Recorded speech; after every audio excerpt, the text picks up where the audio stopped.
Hi viewers, welcome to cannybuck.com। इस video में हम नेक्स्ट 4 क्वेश्चंस करेंगे और एक्सरसाइज 7.2 को कंप्लीट कर लेंगे। पिछली वीडियो में हमने फर्स्ट 4 क्वेश्चंस और 2 थ्योरम भी की थी और आइसोसेलेस ट्रायंगल के बारे में डिस्कस किया था। आइए अब देखते हैं अपना क्वेश्चन नंबर 5। क्वेश्चन नंबर 5 में क्या है, ABC and DBC are 2 isosceles triangle. ये ABC, ये DBC, ये 2 आइसोसेलेस ट्रायंगल है, यानी इनकी 2 साइड्स आपस में इक्वल हैं। On the same base BC, same base है इनका BC। शो दैट, क्या शो करना है मुझे, एंगल ABD ये वाला पूरा angle is equal to angle ACD, इस वाले एंगल के इक्वल है। सबसे पहले तो हम गिवन लिखते हैं।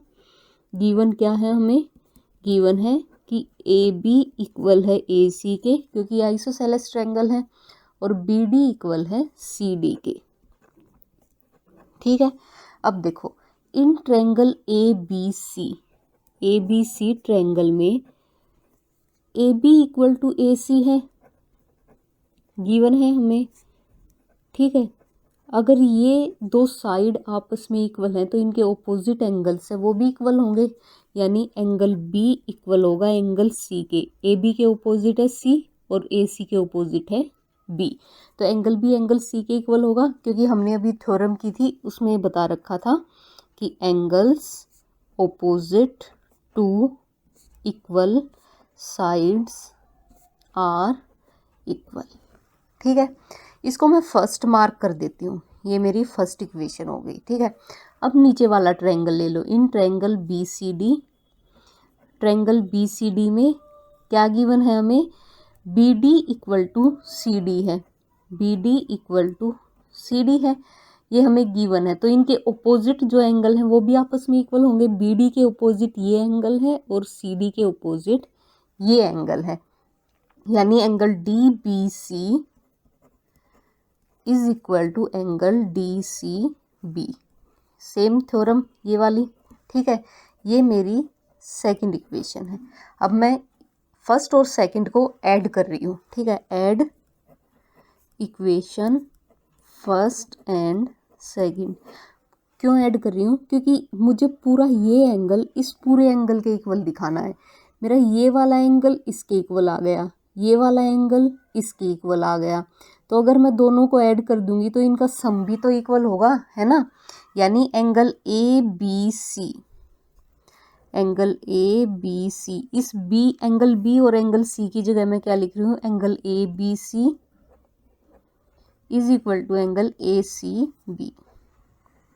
ठीक है, तो angle ABC plus angle DBC is equal to angle ACB, ये रहा ACB प्लस एंगल कौन सा, DCB। ठीक है, एंगल ABC और DBC इनको ज्वाइन किया तो क्या एंगल बन गया मेरा, ABD, यानी angle ABD is equal to, और ये एंगल बन गया ACD। यही मुझे प्रूव करना था, ये रहा, तो हेंस प्रूव्ड। ठीक है, अब आते हैं अपने 6th क्वेश्चन की तरफ। 6th क्वेश्चन में क्या है, triangle ABC is an isosceles triangle. ABC ये एक आइसोसेलेस है, यानी ये साइड है AC के इक्वल है, AB equal to AC given है। सबसे पहले गिवन लिख लेते हैं। गिवन है हमें AB इक्वल टू AC।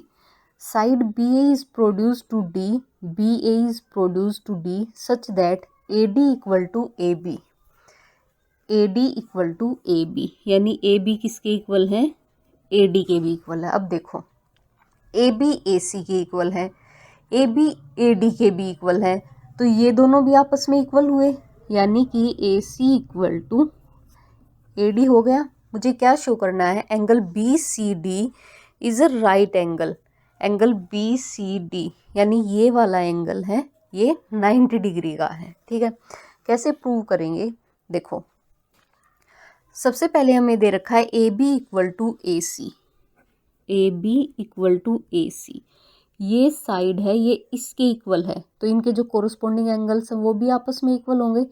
इसको मैं एंगल 1 लिख लेती हूँ, इसको एंगल 2 लिख लेती हूँ, यानी एंगल 1 होगा एंगल 2 के इक्वल, क्योंकि angles opposite to equal sides are equal. ठीक है, अब दूसरी चीज़ क्या दे रखी है कि A D equal to A सी है।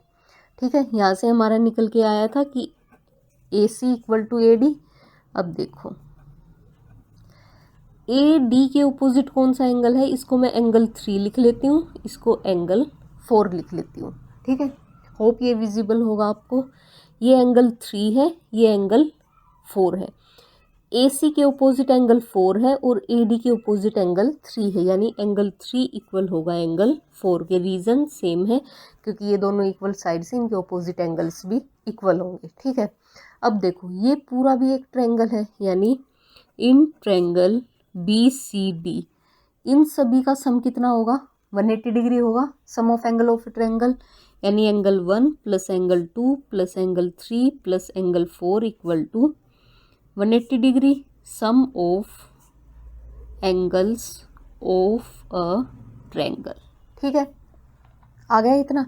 अब एंगल 1 प्लस एंगल 2, एंगल 1 किसके इक्वल है, ये रहा एंगल 1 किसके इक्वल है, एंगल 2 के। तो मैं एंगल 1 की जगह पे एंगल 2 लिख सकती हूँ क्योंकि ये दोनों इक्वल हैं।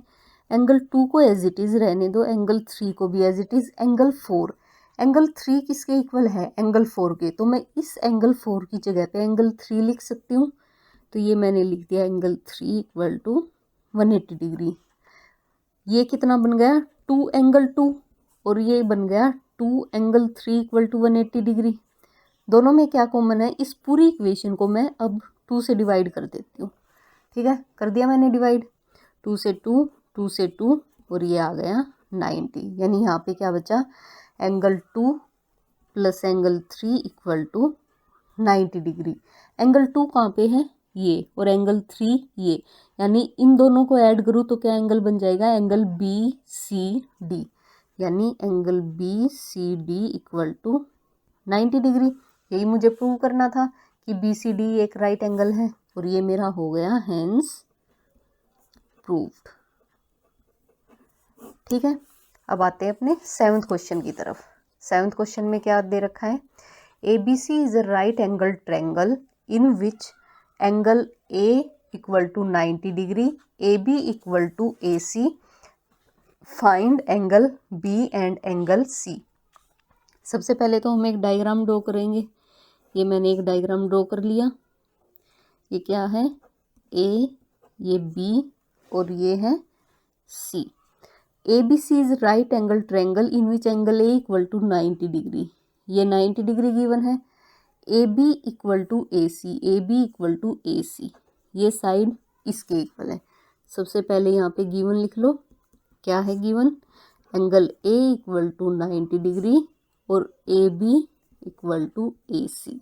अगर ये दोनों साइड आपस में इक्वल हैं तो इनके जो अपोजिट एंगल हैं वो भी इक्वल होंगे, यानी angle B equal to angle C होगा, इक्वल टू एंगल सी, क्योंकि angles opposite to equal sides are equal.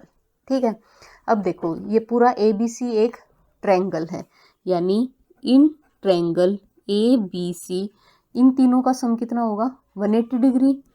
Angle A plus angle B plus angle C equal to 180 degree. Angle A कितना है, 90 degree दे रखा है हमें, plus angle B plus angle C equal to 180 degree.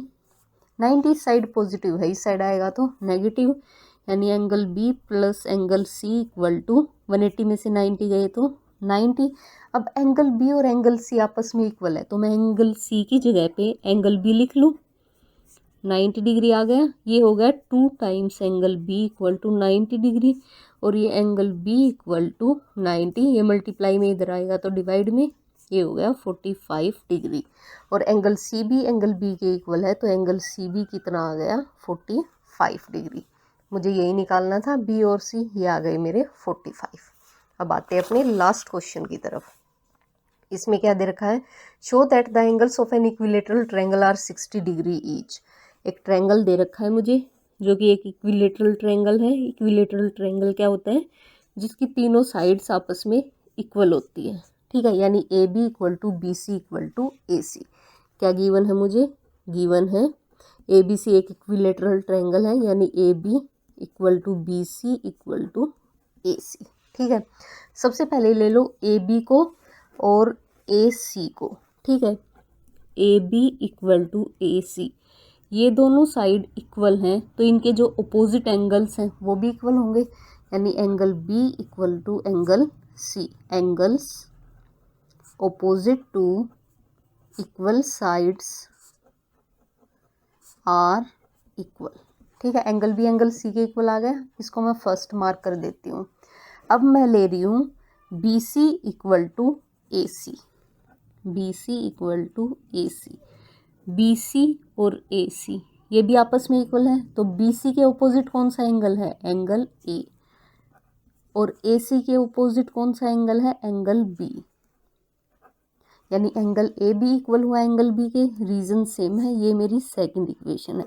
तो देखो angle B equal है angle C के और एंगल बी इक्वल है एंगल ए के, यानी कि एंगल ए बी इक्वल हुआ एंगल सी के। This implies angle A equal to angle C. इसका मतलब ये तीनों एंगल्स आपस में क्या हुए? इक्वल हुए, यानी angle A equal to angle B equal to angle C. ठीक है, ये एक ट्रायंगल है, इसके तीनों एंगल्स का सम कितना होगा? 180 डिग्री। यानी इन triangle A B C angle A plus angle B plus angle C equal to 180 degree by angle sum property. Angle sum property. अब देखो एंगल ए किसके इक्वल है? एंगल बी के और सी के। तो मैं बी और सी की जगह पे एंगल ए ही लिख रही हूँ क्योंकि ये आपस में इक्वल है। तो ये हो गया 3 times angle A equal to 180 degree. ये हो गया angle A equal to 180 by 3, multiply था यहाँ आ गया तो डिवाइड में, तो एंगल ए आ गया 60। एंगल बी भी कितना होगा? एंगल बी भी 60 और एंगल सी भी 60। मुझे यही प्रूव करना था, show that the angles of an equilateral triangle are 60 degree each, और मेरे 60 डिग्री के ये तीनों आ गए, हैंस प्रूव्ड। ठीक है, यहाँ पे हमारी एक्सरसाइज 7.2 कंप्लीट होती है। अगर आपको कोई भी डाउट है तो आप कमेंट सेक्शन में बता सकते हैं। अगर आपको वीडियो पसंद आई हो तो लाइक शेयर सब्सक्राइब करें and don't forget to press the bell icon. Thank you.